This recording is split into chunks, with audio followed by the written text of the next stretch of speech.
Welcome to the 2020 virtual Atlanta Journal-Constitution Decatur Book Festival, presented by Emory University. I am Jeff Steele, Dean of Libraries at Georgia State University and a member of the Decatur Book Festival Board. I am so pleased to introduce this evening's speakers. Tonight's event features Andrew Gumbel presenting his book, Won't Lose This Dream: How an Upstart Urban University Rewrote the Rules of a Broken System. This book is one of two winners of the 2020 Judy Turner Award for work that expresses a respect for the unspoken togetherness inherent in community. Judy Turner, the award's namesake, was a founding member and longtime president of the festival board whose ongoing commitment to community service inspired the award criteria. Andrew Gumbel is a British-born journalist based in Los Angeles who has won awards for his work as an investigative reporter, a political columnist, and a feature writer. Our author is joined this evening by two panelists whose stories are featured in Won't Lose This Dream, Cary Claiborne and Tyler Mulvenna. Our moderator this evening is Maureen Downey, a longtime reporter for the AJC, where she has written about local, state, and federal education policy for 21 years. Enjoy this evening's discussion. Hey, welcome all of you to a very interesting discussion tonight of this wonderful book, Won't Lose the Dream: How an Upstart Urban University Rewrote the Rules of a Broken System. And I am delighted to be hosting this panel. We have the author here, and we also have two graduates of Georgia State who are going to talk about, they're in the book, and they're going to talk about how Georgia State impacted their lives. Two quick notes before we start. If you want to get the book, and we hope you do, you can get it from the Indie bookstore, and one of my favorites, because it's right here in my hometown of Decatur, Georgia, Cary Books and More. Please click on the I for information to find out how to order the book. Secondly, in the chat next door, you will see frequent pleas for donations from the festival. Please help if you can. This remarkable event really depends in large part on the kindness of book lovers. And we're going to get right to it since you know who we are. And we're going to start with the very first question, and that is for the author, California-based journalist Andrew Gumbel. And this book received the Decatur Book Festival Judy Turner Award, a prize, which recognizes a book that addresses community. And this book does address community in a really big way, but it also addresses a point that a point of debate in America, and that is whether higher ed is a public or private good. Clearly, the folks at Georgia State and in the university system of Georgia believe it's a public good. And they think that students who particularly first generation and low-income students really sort of need help navigating this system. At this point, we're largely telling kids, jump in the river and swim as fast as you can. But at some point, Georgia State recognized that this was a complex system and kids needed help. And Andrew, can you talk to us about how Georgia State came to that point and what did they do about it? Well, thank you very much indeed, Maureen, and welcome everybody. Thank you so much for tuning in. When you talk about this debate about whether university is a public or a private good, in many ways, Georgia State has been fighting that battle, has been, making that argument for much of the last decade. There are people, especially on the political right in this country, that would argue, why do we need to give people aid? A university degree has value, they can pay off the cost of it over their lives.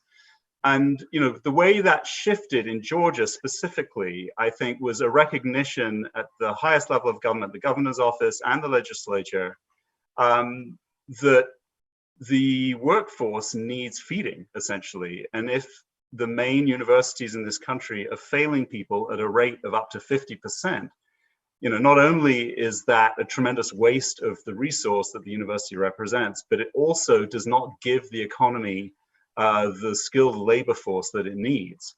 One piece of data that came up repeatedly when I was doing the research is that roughly 2/3 of the jobs in the United States, not professional jobs, but all jobs, require some form of post-secondary education.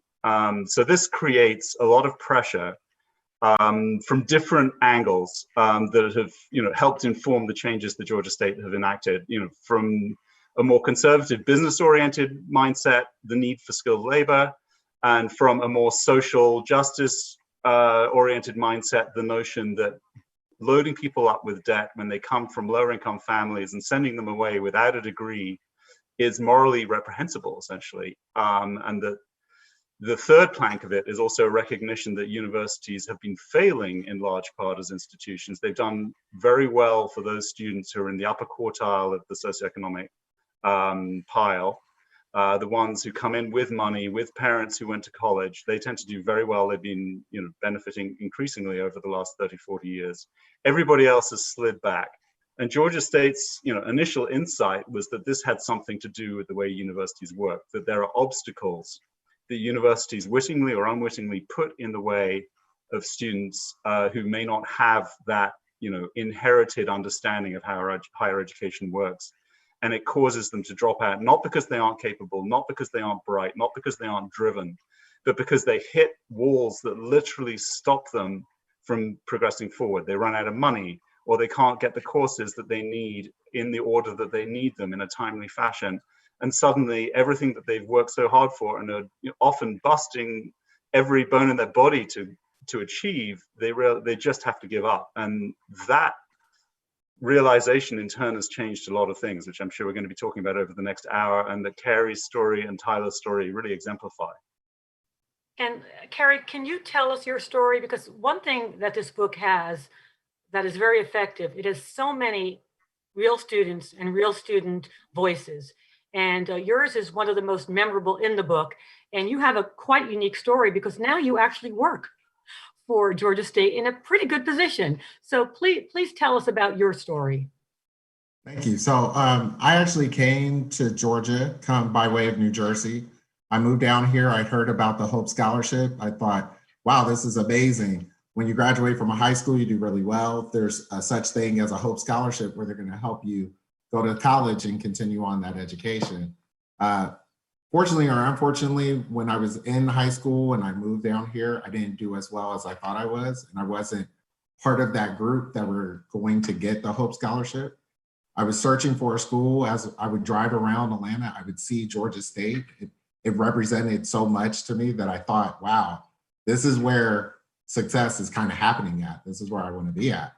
I applied to Georgia State. I didn't have the grades. It wasn't meant for me at that time. I ended up eventually going to Georgia Perimeter College, and I wasn't ready. I mean, my folks that were really supportive of me, they wanted to support me, but they were kind of out of state at the time. I was trying to figure out how to do college, how to be a successful student. And at the time, that calculation looked more like joining clubs and organizations, befriending people, kind of being a social butterfly, so to speak. And that did not help out for me at all. I ended up getting excluded from Georgia Perimeter College and eventually taking a good amount of time away from school. I said I had the Kanye West complex where Kanye West didn't need to go to college, neither did I. So I took my chances at some point of working at CarMax. I was doing fairly well. And right at the height of that, I got laid off right before everyone else got laid off. I think that was like circa 2007, 2008. And it was like, now what? Now what when those plans don't work out? When you think you don't need a degree, when you don't think you need higher ed or those places for you, what do you do if that doesn't work out for you? That led me into the trades. I became an electrician. I was working as an electrician for a while. And I don't think I ever lost the spirit of wanting to be enlightened by education, I think is the best way to say that. I was saying all these things, all these grandiose ideas about what's going on in the economy, what this means for us and what this means over there. And people would say, but you're on a truck with me, right? So how's that even that much more important? That's not our world that we're operating in. Eventually, I kept on hearing radio advertisements to go back to school and see what my chances were. That led me to Atlanta Metropolitan College. I ended up going back and it just clicked different for me. It was a different type of experience. I ended up becoming an honor student and had my sights right back on where I originally aimed at, which was Georgia State. Now as an honor student coming from Atlanta Metro, I applied to Georgia State, was initially denied, appealed, got in, due to the grace and the great advisement of some of my past mentors at Atlanta Metro. They said, fight this, appeal this.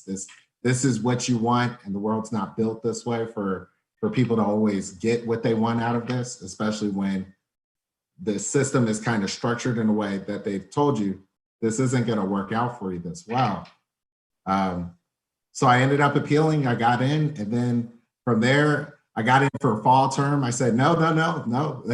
Before they get a chance to reassess this, I'm going in Maymester. And from there, I got into Georgia State and I just became hooked on it. I was in love with this. Something that I didn't mention is that as an electrician, I actually worked on the basketball arena offices and would see students go into class and it'd be like, man, look at the school, man. The school is kind of crazy. I didn't know they had like a gym with a track above it and all these things. It's just this idea of what you perceive college to be, and then being in the space where you want to be, but not in the same role that you want to be. So then coming in as a student, I got to partake in that, and it changed my life for the better. I ended up majoring in econ through the professors there. They recommended, because I had so many questions, they said, why don't you take a philosophy class? I took a philosophy class. Next thing you know, I'm getting a scholarship in philosophy. I'm working, I quit my job as an electrician because they said they didn't want to work my schedule. I ended up working in the advisement center as like a older student assistant. So imagine like your work study student working the front desk, and there's me working the front desk, answering questions. And I just fell in love with advisement. Luckily, I was able to become an academic advisor post my graduate work. And I stayed on, I worked up from being an advisor one all the way through their steps to a senior advisement position, working on graduation counseling, tracking graduation rates, developing programs, and kind of living through this transitional period where we started to really take into data and how that's a much powerful tool for impacting students. I ended up saying, I love it. This is what I want to do. I want to tackle big problems and move the needle in big ways. And that led me to doing my MBA at Georgia State. And now as an associate director of student success, I'm kind of overseeing a lot of the success programs that are made to help students like me either get in the door and be successful. And that's just full circle. That's awesome to me. That's why I love Georgia State. So eventually through the consolidation, I ended up going back to Perimeter College as someone that was excluded from there, but now over their academic success programs for our student success programs. And it's been awesome. I love Georgia State. So that's my own rant. I'm sorry if that was too long. But. No, that was great. Tyler, can you tell your story, and can you tell folks about sort of all the obstacles you faced just getting to campus? Because you had quite a trek. So if you can share a little bit about that. Yeah, sure. So I didn't really get my my first car at 16 like many others. Ultimately, my family was able to put enough money for me to get a car after graduation. So got the car in May of 2013, and then I crashed it like in July, I think. And ultimately, I was very lucky to have some family that was able to literally hammer out the axis to where it would be some sort of an invitation to drive. And so that's pretty much how I got to campus. But a lot of that took a lot of the money that I was saving up. And so my first semester coming in with a 2.96 or 2.97, just tangibly short from earning hope, had to apply for a bunch of last minute loans just to be able to live at home and to be able to commute. And then once I realized how much it was for me to drive and park for every day, ultimately I started just taking the bus to be able to make it a little bit easier. And so on top of all that, I'm trying to figure out what I want to be. And one of the most omnipresent things that kind of stuck with me was that I took a few French classes in high school and actually liked learning about the language. And so here I am. I was also a part of it's an extension of the Summer Success Academy called the Panther Excellence Program. So I guess was kind of barely let in by Georgia State, or I was entered in through one of the programs that was specifically designed for someone that had a lower SAT. And so getting into that program was great, but ultimately there was a GPA cap. So coming into Georgia State and trying to earn hope, you have to have 30 credit hours, and at 3.0. I had the 3.0, but because of the way that the program was set up, I was at 27 hours. Ultimately, I applied for a scholarship to study abroad. I always wanted to study abroad. I had never been outside of like a 7-state radius around Georgia my entire life. So I'd really been in the South. And then my first ever flight, after I was able to get a full scholarship to study abroad for a month, my first ever flight was from Atlanta to Paris. And that summer was definitely some up and downs. There wasn't totally aware of all of the financial aid things that kind of played into that, including tuition. But long story short, I was able to get the 33 hours, and I had the 3.0, and so I entered my sophomore year with hope, which was really huge. I wouldn't have to go and take out a whole another set of loans and everything, and I was still below what the amount of money that I needed, seeing that I didn't work for about a month and a half while I was doing the study abroad. So ultimately, that was kind of like the first step at Georgia State. And then sophomore year, it didn't really get too much easier. I was still dealing with the car at this point, and I wasn't able to pass admissions and everything. So riding around in a car that could easily get pulled over by any police officer because my tag wasn't available. And at that point, I really kind of took the advice of a lot of people that I met at Georgia State. So kind of coming in and not really having a whole lot of money or people in my family that I guess did business, but knowing that I wanted to be in business, I wanted to know how French can kind of get me there. So I remember just looking through all the professors at Robinson College of Business, and ultimately I found one professor that studied French as a BA, and then ultimately went on to teach executive MBA people. And so just kind of reaching out to her, to Dr. Locke, and also to reaching out to Crystal Mitchell. Those two kind of set the blueprint that was kind of like a player-coach relationship. All of my father figures in life were soccer, football, baseball coaches. And so I guess me bringing my coachability into that, I knew that I didn't know everything, and I wanted to kind of just figure out what's going to be the easiest way for me to navigate from here to there. And so ultimately, those two relationships kind of set the stage for me being able to excel. But I'm still taking the bus at this point. Sometimes I would drive and I would stay over at fraternity brothers places. Sometimes I didn't have a place to stay, and I would stay in my car every once in a while. But luckily, that didn't happen too often. But ultimately, I still was kind of going back and forth. And it really wasn't until my junior year, and after I think that was my second Panther retention grant, that I was finally able to move on campus and everything. So it was really great. It wasn't exactly the whole 4-year college experience that I kind of wanted, like moving in freshman year to the dorms and everything. That just wasn't a thing that I was able to do. But ultimately, I was able to continue with my French major. I had a whole lot of things that didn't go right, but I was lucky enough to kind of be coachable and to approach different people, and just really being able to kind of schedule a conversation and not really expect anything from it. And then ultimately those people turned out to be some of my best allies as I was going through Georgia State. But ultimately I graduated as a first generation student in 2017. So I graduated right on time. And ultimately I graduated with a French major, and I was trying to figure out what I'm going to do next. And throughout a lot of my experience at Georgia State, I knew that I couldn't just go and say, hey, let me compete against this marketing major. I'm a French major. And so to kind of put some quantifiable differences between myself and other candidates, I started to speak with different people, like those two mentors that I had at Georgia State, to get internships. Fast forward to me having graduated. In the last 2.5 years of my undergrad, I had 7 internships or contract positions around Atlanta. So I really got to use being in Atlanta And like for instance, one semester I would work from 9 a.m. until noon at an internship that I did over the summer and was able to extend to. And then in the afternoon, I had another internship that was from 1 to 4, and then I would have class from 4:30 to 7, depending on the day.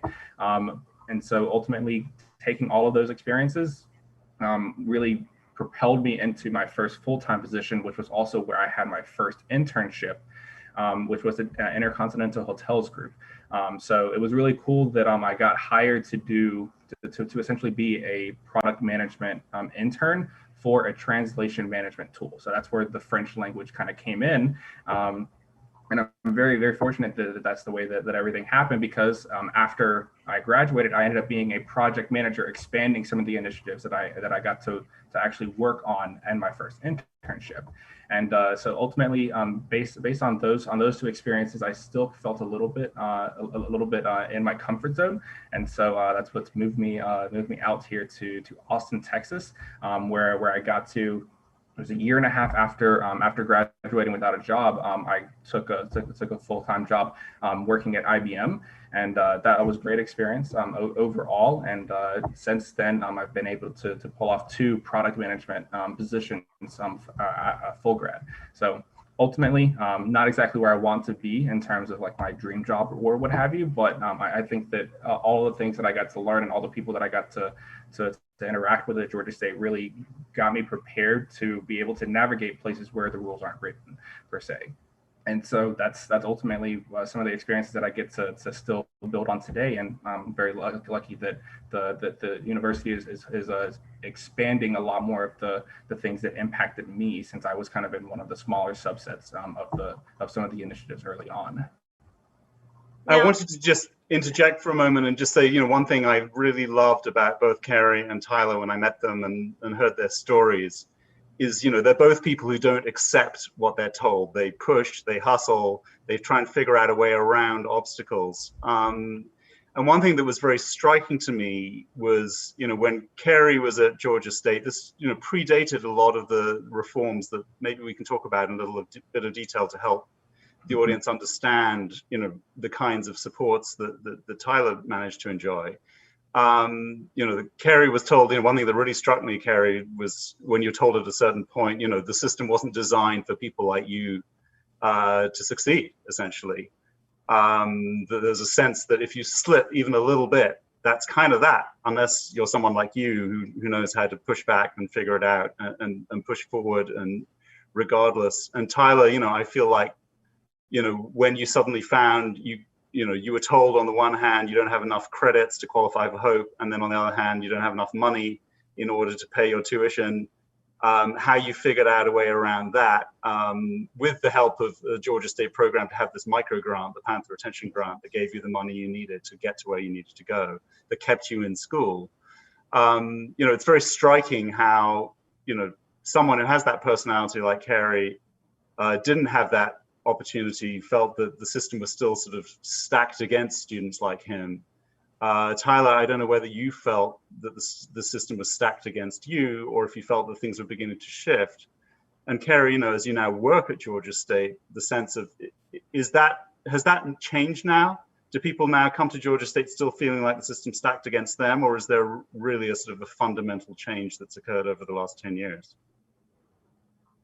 So I think that's layered, right? I think in many ways it's evolved. It's evolved into a different set of challenges for students in many ways.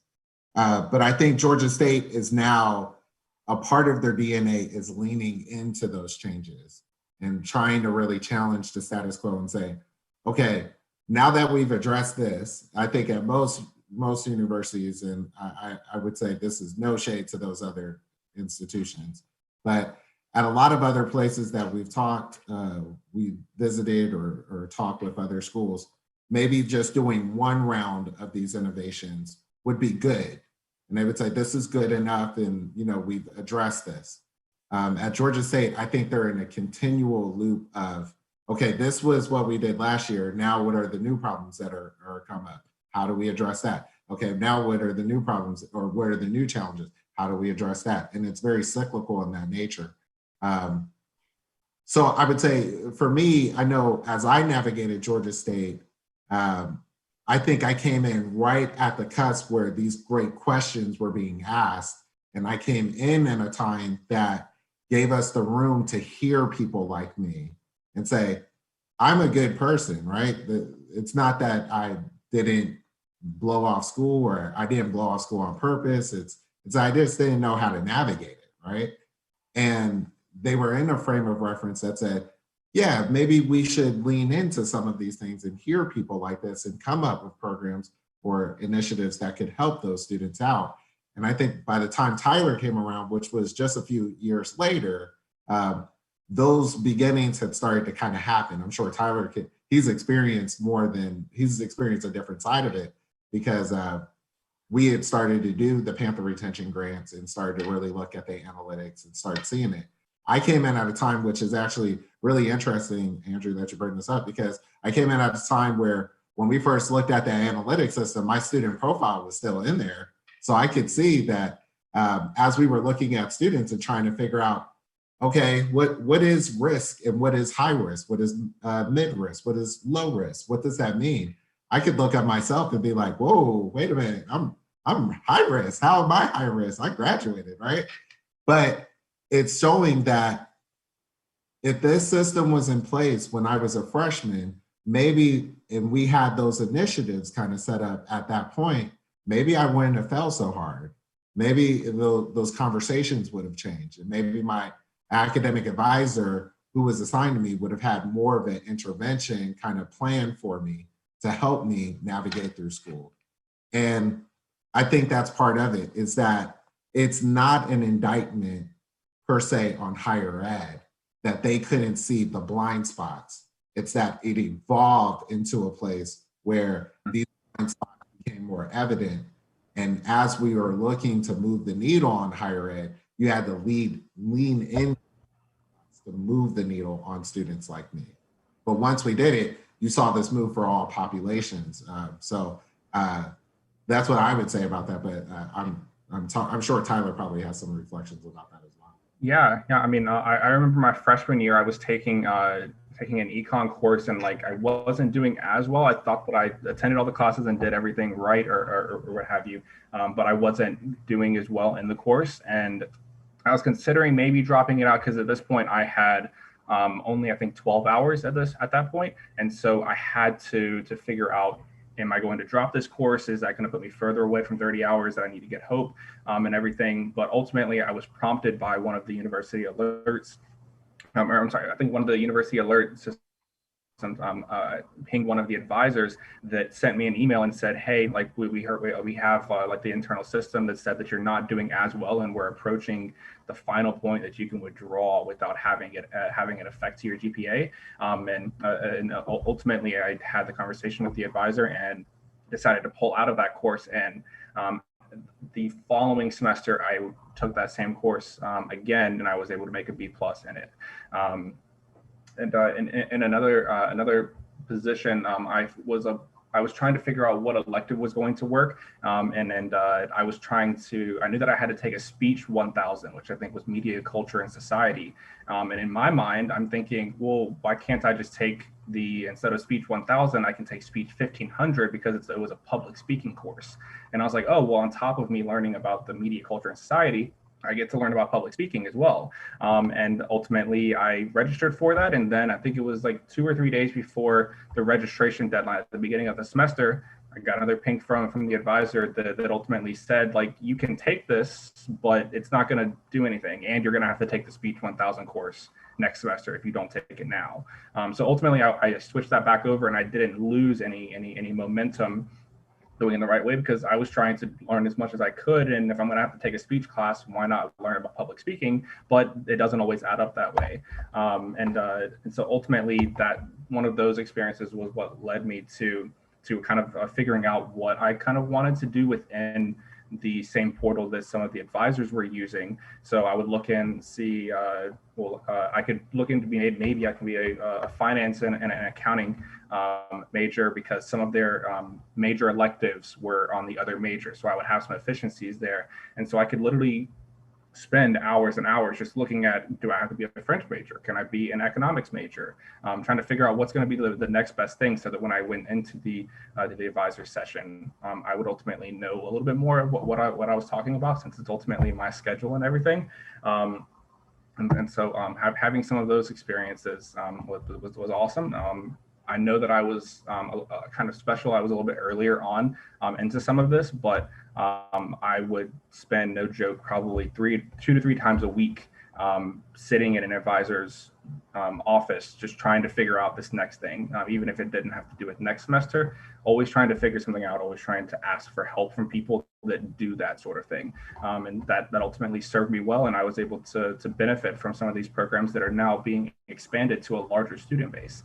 So definitely very fortunate from that perspective. One thing I want to bring up, a few years ago, I went to a conference in DC about first generation college students. And they talked about one of the predictive factors for not succeeding in college was not having a parent who went to college. And that's because there's a lot of advocacy involved in college, self-advocacy. And too many students who didn't have that background, don't have the parents saying, well, go see the professor, go see your advisor. Those kids wait almost until it's too late to basically yell help. And I think one issue that I'd like Andrew to address is we think that 18-year-olds should be able to handle this stuff, even though a school like Georgia State can be as hard to penetrate as the IRS. And I just want to make one point here. I've been on the phone twice in the past 5 years for longer than 90 minutes. One was with a Georgia public college, and one was with the IRS over FAFSA. And in both cases, I waited and waited 90 minutes, got somebody on the phone, got completely wrong information. So I think it's unrealistic that we think that 18-year-olds with no family background, and I was a first generation college student, my mother never even came to see my college. She could never have answered a single question. Yet, my kids are at Georgia Tech and UGA, and there are actually parents in parent forums for those schools discussing the best professors to take for Chemistry 1. So Andrew, can you address that issue of why do we think these kids should be able to navigate this stuff? We seem to think, well, they got to college, let them figure it out. Well, I'm originally from England, and we're very attuned to class issues in England. And I do think there's a class issue here. The people from a certain class, if their parents have gone to university, there's an expectation that there is an answer out there for them for the question they have. And if they're not getting the right answer the first time or the second time, if they keep pushing, they ask somebody else, they call on somebody who knows somebody, they will get what they need. If you come from a class where that is not your experience, where you don't have that family tradition of going to university, understanding what it's about, maybe you have a voice in your head when you arrive that questions whether you even belong on campus, it's very easy to get discouraged. Layered on top of that is, I think, an expectation when it comes to academics. And a lot of universities, the traditional mindset was, we have all these great courses, we have all these great professors, you can take up to 100 majors. If you can't figure that out and do it in a way that benefits you, that's really your problem. And I think what is fundamentally different about what Georgia State has done in the last 10, 12 years is to realize if people are dropping out at a 60, 70% clip, that's not the problem of the students. On some level, it's fundamentally our problem. And the different mentality, I think, was when it came to academics, was this thought that if we decide you're good enough to admit, and Georgia State is not an access college, you need about a B average to be admitted. If we decide you're good enough to be admitted, your high school GPA is good, other indications suggest you're bright and motivated, then if you fail, that's on us.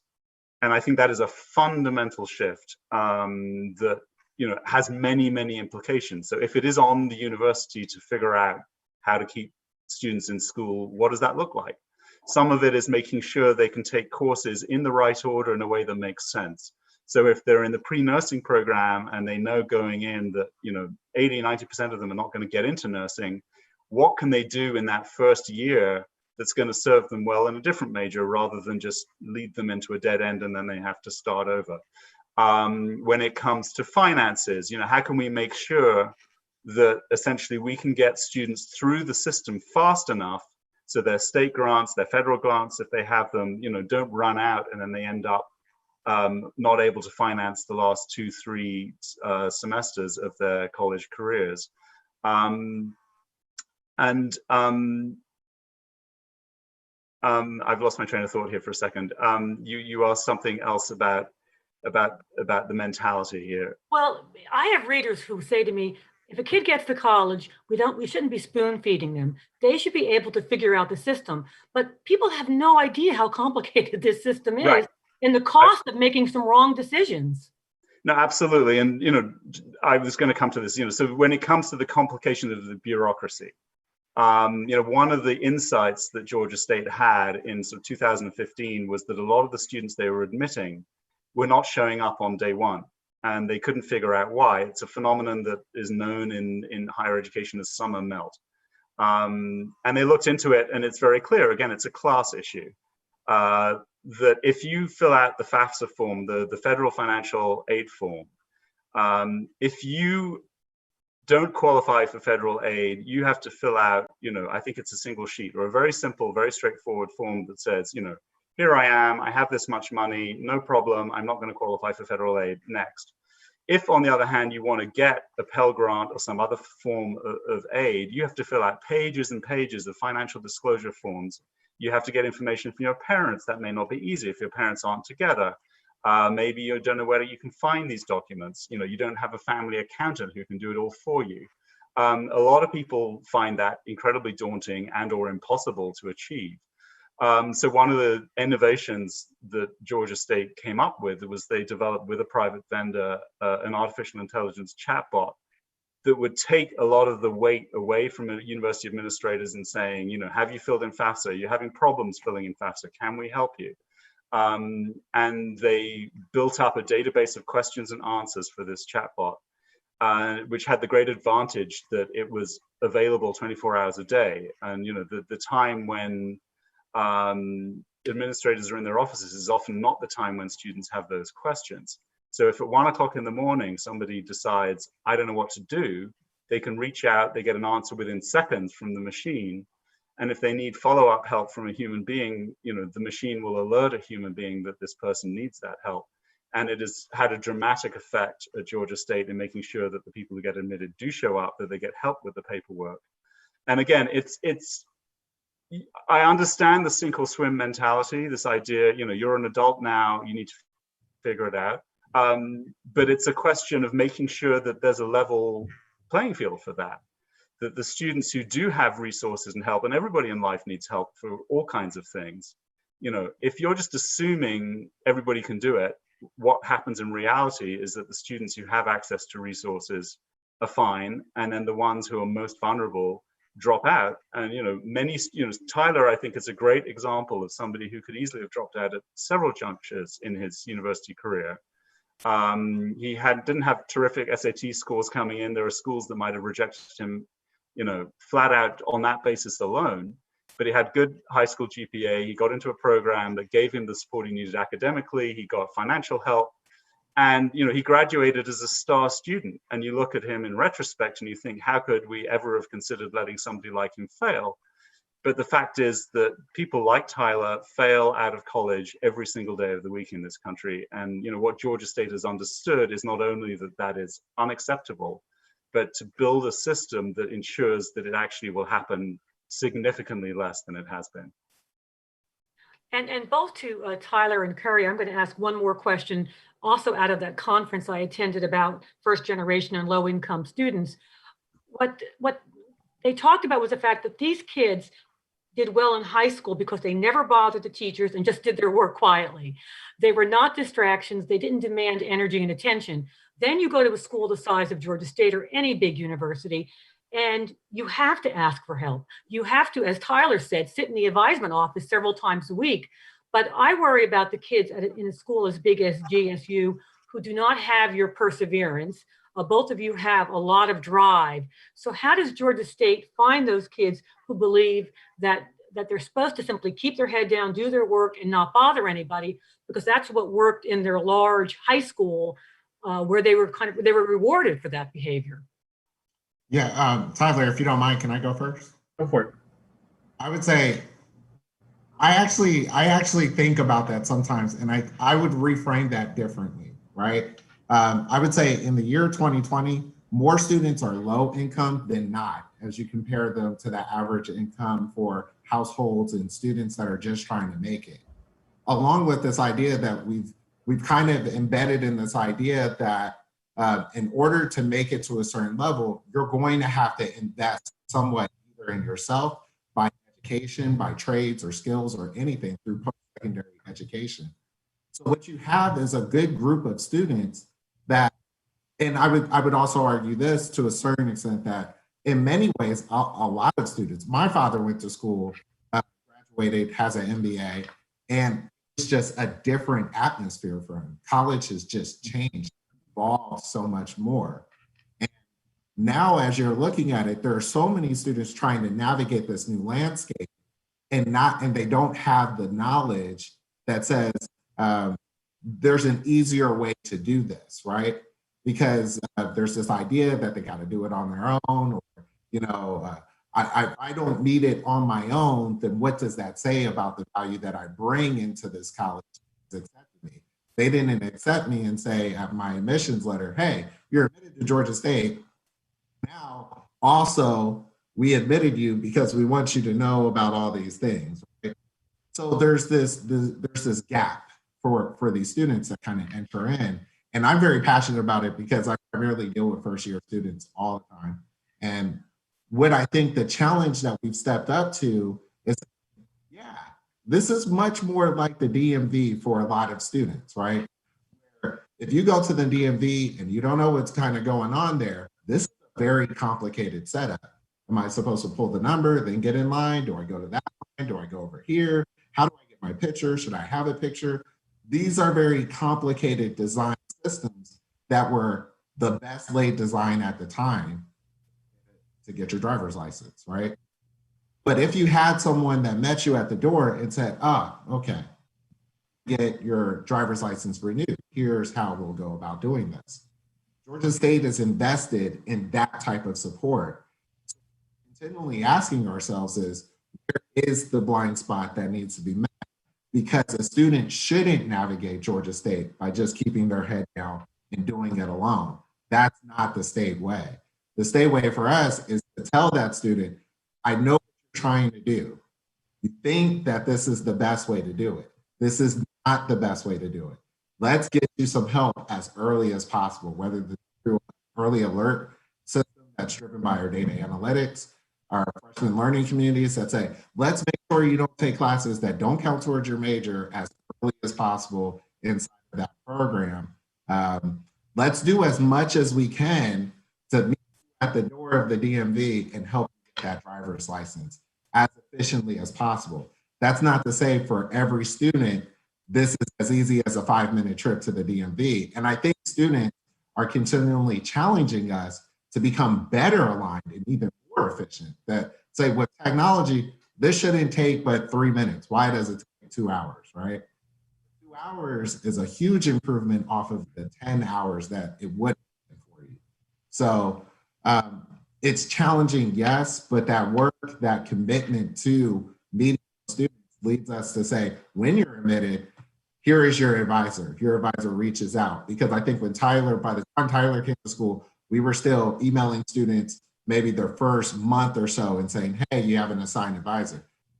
If you get accepted, you're gonna know that you have an advisor.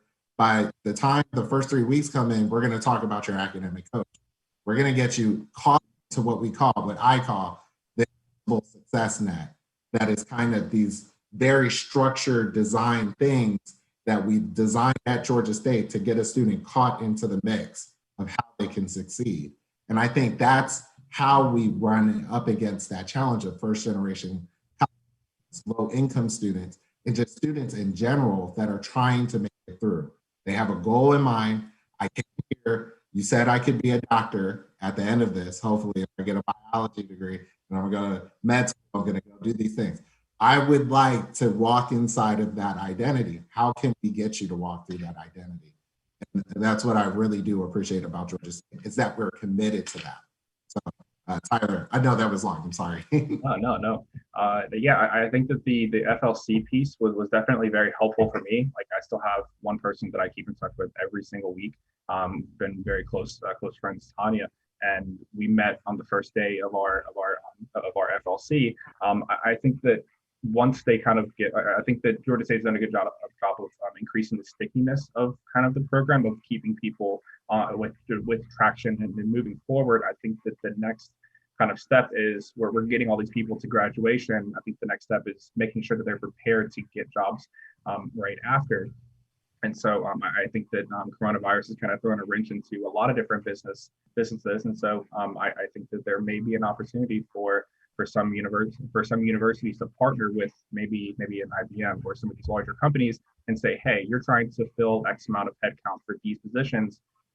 If it does this track for this major match up with the skills that you're ultimately looking for, so that it's not necessarily you're trying to like have a bunch of internships that can kind of help you tell your story, but a newer student can kind of come in, they know who their advisor is, they know where this track is going to lead, they know what they have to do for this semester, they know for a decent, I guess a good percentage, what they're going to be doing next semester, but then they can start to use those pieces that are more short to medium term, and then start to project what they ultimately want.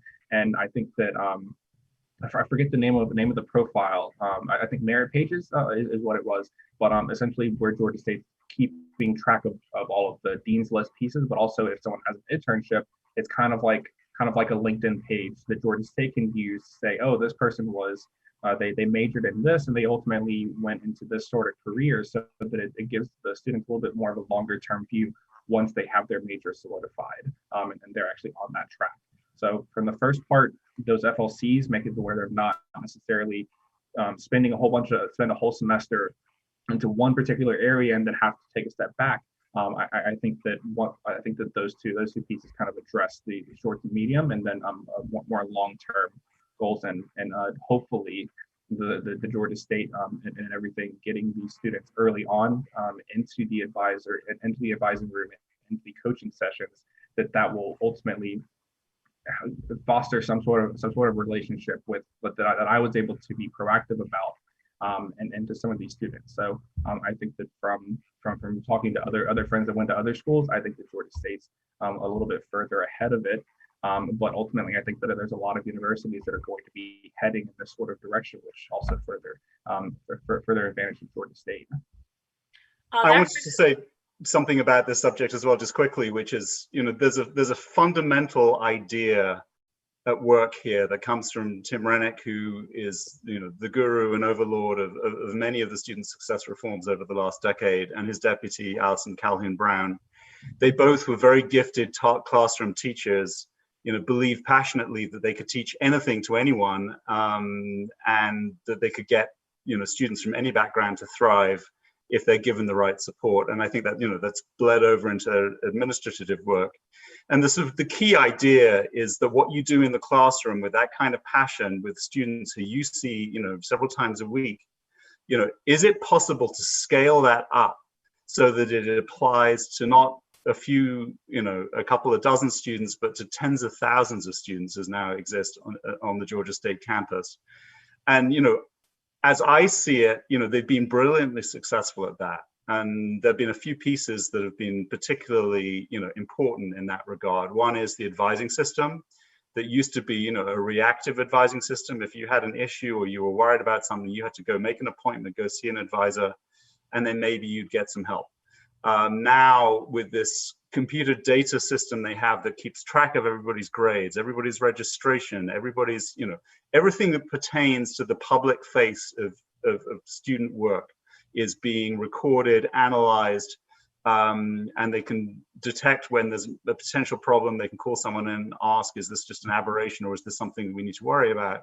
So that's been absolutely key. So, if you're a student who, to use your phraseology, is just, minding their own business, sitting at the back of the class, if you aren't succeeding the way that the university hopes you will be hearing from somebody. So the university will reach out to you, which has two effects. Number one, it addresses the problem that you may be having, but it also psychologically makes you understand that you're being taken care of, you're being nurtured in some way. And even the chatbot, which I mentioned earlier, it's a piece of machinery. It's not a human being. But psychologically, when a student has a question and asks it and gets an answer instantly, and by the way, it's not only now being applied for that period between admission and arriving on campus on day one. It's being applied to the whole of the undergraduate experience. You know, if people feel we can reach out, we can get an answer right away, it fundamentally transforms the mentality of, instead of thinking I'm just one insignificant person on a huge campus and I feel lost, to everything I do matters, and there are people on this campus who care about everything I do. And you know, to talk about something I overheard Cary talk about a year and a half ago or so, he was addressing new students and their parents at an orientation, and he talked about this specifically, you know, about this idea that everything you do matters. And that was a message that he hammered home to these students and new parents. But the interesting thing about Georgia State as a university is it doesn't just preach that as a mantra, it lives it every day. And, you know, there are gaps, there are people who fall through cracks to this day. You know, you go talk to people in the student success arena at the university, they'll talk about, you know, Tim and Alison talk about horror stories. You know, they'll hear about something going on that just fills them with this idea of, you know, how can we let this happen? And it's not that these things don't occur, but here's the difference. You know, there's a kind of a fatalistic passivity on many campuses, this idea that nothing ever really changes. Yes, there are problems. Isn't it a shame that some students wait in line endlessly and never get answers? At Georgia State, the mentality is very active. It's, if we hear about a problem, we're going to figure out a solution. And it's a mindset that, in fact, as I understand it from talking to students and administrators and faculty members and everybody else, it's campus wide. It's this notion that if there's a problem, or if you know about someone who has a problem whose personality is maybe not, you know, they don't have the propensity to go find an answer for themselves, you know, they will get referred. Somebody will figure out something from what's going on the computer dashboard with their advisors. There is help there, and people are you know, anxious and willing to address those problems and get to grips with them. And I think that's a huge shift in mentality from the way universities traditionally operate. And it was part of what infused me as an outsider coming in and writing about these changes that excited me and made me think, you know, this is something really visceral that I want people to understand, you know, how it happened, because it was not an easy transition, but also the tremendous effect it has on ordinary people's lives, ordinary students' lives, and how it transforms things in a way that is it's inspirational and moving and really quite remarkable. We're going to move to Q&A, but I do want to say I think that what Georgia State did was make kids visible. So kids who felt they were invisible feel like they're being seen now, which is really a big deal when you go to school, any place. So we have a bunch of questions, and you did, Andrew, address this a little bit, but let me ask you an easy one first. We'll move to a tougher one afterwards. Someone asked, what inspired your interest in this Georgia college, since obviously you're not from Georgia and you actually live in California? Right. Well, I was approached by the publisher is the immediate answer. But, you know, the value added I had in this situation is I'm a complete outsider, right? I don't sound like I'm from Georgia. I'm not in the university world. I'd never previously written much about education. Actually, I've worked as a teacher, and I worked specifically as a volunteer teacher in high schools in Los Angeles with lower income kids, and trying to use journalism as a way of getting them inspired, giving them confidence in themselves so that they will believe the college is within reach, which is something I loved. So, you know, that was something in my background that gave me a connection. But what really gave me the connection were not the outcomes particularly. You know, you can go to an educational conference, you can hear about these amazing things Georgia State has done, a bunch of figures that show that student outcomes have changed.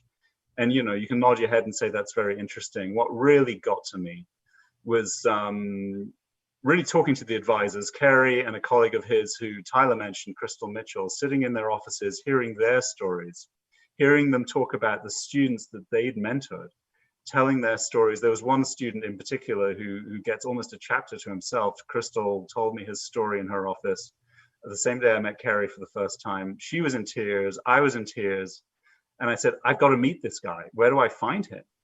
And Crystal turned to me and said, I don't know. I don't know what happened to him. So I went and researched. I tracked him down. You know, to cut a long story short, we ended up spending, you know, a whole day together, It's an extraordinary story of somebody who came to Georgia State just before these reforms kicked in and really had a horrible time. He was this brilliant, super talented musician from Brunswick in South Georgia, was chewed up and spat out by the system, and only thanks to Crystal Mitchell managed to find a way back, graduated, and he now works as a music professor for Georgia University, Savannah State. So he turned things around in this extraordinary way. But it was listening to him, understanding the incredible strength of spirit it takes for somebody who has been told no so often in their life and is determined, you know what, I'm going to succeed anyway. And then to the combination of that experience with understanding that institutionally Georgia State recognized that and wanted to make sure that it wouldn't happen, and that students everywhere, regardless of where they came from, would be given every opportunity to succeed, even though, you know, in their personal lives and in their individual trajectories, it's still really tough. You know, they're working a couple of jobs, a pandemic hits, suddenly those jobs dry up. You know, they can't live in university housing if they could even afford to be there in the first place. You know, every day is this incredible struggle. But if an institution is there and recognizes what that struggle is, and if the individual student feels valued, then amazing things can happen. And that emotional connection to the story was what really drove me. And, you know, what I really hope I've communicated and made this a book that people can read and identify with and feel emotionally stirred by. A second question, what do you think are perhaps one or two initiatives that Georgia State put in place that other universities could emulate that would help students to be successful? Well, the short answer to that question is all of them.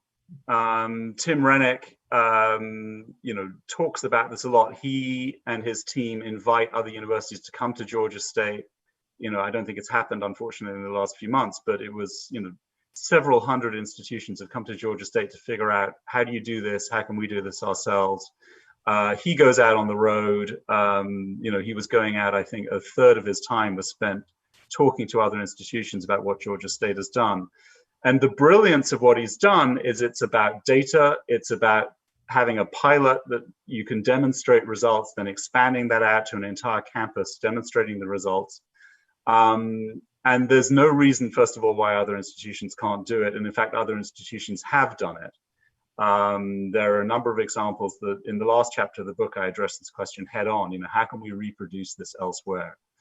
And the short answer is, you know, you need to have a university structure that is sensitive to student need, which sounds like an obvious thing, something that all universities should do, but in practice they don't. And, you know, we don't have time now, but if people read the book, how Georgia State essentially turned its leadership structure upside down in the service of this idea of serving their students better. It's a remarkable thing that happened. It was very difficult. It involved lots of moving pieces at lots of different levels, from the state to the university to the level of the individual student, dealing with faculty, dealing with other interests on campus that may have been initially suspicious or even hostile. So that's a huge thing that a lot of institutions struggle with. You know, they'll say, well, what about our faculty union? What about our deans? What about this? What about that? But the fundamental answer is, if you have a database model and can show proof of concept every step of the way, you can, first of all, win over those constituencies, because everybody on a university campus wants people to do well. They want the university to thrive. That's point number one. And point number two is that a lot of the programs that Georgia State has instituted don't necessarily have to involve faculty, you know, the egos of deans who think they want to run their own show, all of that. You know, the Panther retention grants, these micro loans, you give students a few $100s so that they don't drop out at the beginning of the semester, which means that by the end of the semester and in successive semesters, the tuition fees come in, the grants come in, the university ends up making money on this small outlay. That's something you can do that doesn't have to affect a lot of the interest groups on campus. The chatbot, again, you know, the artificial intelligence supplement to university administrative offices that gives students instant answers and directs them. Not only is that something that doesn't have to, you know, threaten anybody on campus, but it means that if you're running an administrative office, let's say you're running foreign travel, if the chatbot can deal with all the people asking the same basic questions that those offices get day in and day out, and then they can spend their time sitting down with students, planning their trips abroad, you know, the real complicated, individually tailored stuff, those staff end up appreciating that because they can spend time on the part of their job that's most meaningful, and the more menial part is being handled by a machine. So no one loses their job, nobody's threatened, and it makes things a lot better for everyone. So there are ways in which you can take pieces of it, or there are ways you can do the more ambitious systemic thing, and you can still make a difference. And there are many campuses around the country that have done some or all of this and have benefited enormously. A lot of them are in the South, in Tennessee, in Florida. There are plenty of examples. The University of Houston system has made great progress here in California. The California State University at Long Beach has done a lot of great things. Very similar, supporting students with advising, supporting students with grants, making it easier to navigate the bureaucracy. These things are doable, and institutions are beginning to understand that and are beginning to move on it. This is our final question, but I'm going to combine two questions so that because they are somewhat similar. Someone asked, how has the book been received by other colleges and education policy makers outside Georgia? And another question is, has this model inspired any international universities to replicate the work being done at Georgia State? Let me answer the second part first, because I only know a limited amount about it, but I know that there are programs in South Africa in particular, which has some historical similarities to Georgia, and obviously the circumstances are different, but they had a historical past of institutional racism, and they are now recovering from that. And there is a large number of young people who have not traditionally been served by the system that are now coming into the system, and there are ways of helping them and helping the institutions serve those students in a way that benefits everybody. That's the first part. And in terms of, remind me again, sorry, what was the first part? Outside Georgia, policymakers. Oh, how they've received the book. Well, one of the hopes with the book is that, if you're an institution that's come to Georgia State and got the one-day tour, what you would not getting was the fly on the wall view of the struggle it took to create the system that Georgia State has developed. And my hope, at least, is that when people read that story, they'll understand how difficult this is, on the one hand, but also in some ways how liberating it is that Georgia State did all that hard work and has the proof of concept. So in some respects, other institutions don't have to. They can take the model and run with it a little bit more. I have not heard from other institutions who feel miffed that Georgia State is getting all the attention that I've given. That hasn't happened. And I was careful in the book to credit, where some of these ideas have come from. This is the work of many people over many institutions. Georgia State has been in the forefront of a number of key things for a variety of reasons that I go into, but this is work that is being done nationally by a lot of people who feel very passionate about this. And those passionate people, what they've told me is, if I in this book can tell other institutions and a general audience how it was done, it'll make it seem more manageable, and it'll give institutions and parents and students a better idea of how you can get from A to B and substantially change institutions elsewhere too. We're going to wrap up, but I'd like to ask each of you to give a final closing thought. Cary, do you want to start? And then Tyler, and then Andrew. I would just say thank you for having me. Thank you for letting me be a part of this panel. I really do believe that every student that comes into this opportunity tree deserves a chance to get educated, and that's our role in higher ed, is to help them reach their success. So anything we can do to ever do that, we're here at Georgia State. Come and see us at the road. I'm very, very fortunate for all of the people that I got to interact with at Georgia State and all the things that I got to accomplish. And ultimately, I'll just say, go Panthers. The thing I would say is that, this is not just a story about higher education, that I think, especially we're living in a moment where there are calls for a national reckoning about institutional racism, institutional biases of one kind or another. And I think the Georgia State story shows how an institution can grapple not only with racial bias, but also, a class bias that is too often present, again, wittingly or unwittingly, in higher education. how you can recognize those problems, how you can craft solutions and make a tangible difference. And I think, any institution around the country that is looking for ways to tackle this, persistent problem that the United States has had since its founding, with racial bias and other forms of discrimination in our society, the Georgia State story, I think, is a very heartening and inspiring one that actually has a lot of lessons to give to society at large. I wanted to end with two thoughts. Buy the book. You can click on that little eye. That will take you to Caris Books and you can order it. And second, please give money to the book festival. They do great programs like this and many more, and they need your support. And this has been a great deal of fun. These are really great panelists, and I hope you all enjoyed it. And good night.